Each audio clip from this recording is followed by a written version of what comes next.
Ever pondered on how to use ChatGPT for sentiment analysis? Well, today we unravel the mystery. ChatGPT, a language model developed by OpenAI, has a myriad of applications, one of which is sentiment analysis. It's all about giving ChatGPT a piece of text and asking it to assess the sentiment expressed in that text. First things first, construct a prompt. It needs to be clear and concise, instructing ChatGPT to analyze the sentiment of a given text. Consider this example.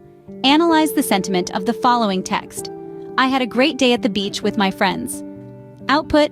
Secondly, it's important to specify that you want ChatGPT to perform sentiment analysis. You might say something like, perform sentiment analysis on the following statement. The new product exceeded my expectations. Next, ask for a sentiment label in your prompt. You could ask ChatGPT to classify the sentiment of the following sentence as positive, negative, or neutral. The service was prompt and efficient. Sometimes the text requires context for accurate sentiment analysis.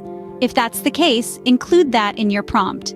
For instance, given the context of a job interview, analyze the sentiment of the statement. I am confident in my abilities and well prepared. Once you've got your response from ChatGPT, take a moment to evaluate it.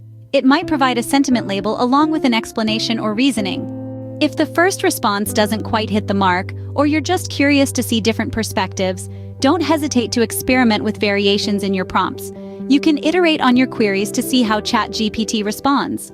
To put it into practice, here's an example of a Python code snippet that utilizes OpenAI's GPT-3 API for sentiment analysis.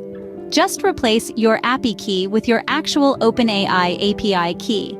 Remember, this is a basic example, and you may need to adjust the prompt and parameters based on your specific use case. Lastly, keep in mind that ChatGPT's responses are generated based on patterns it has learned from training data.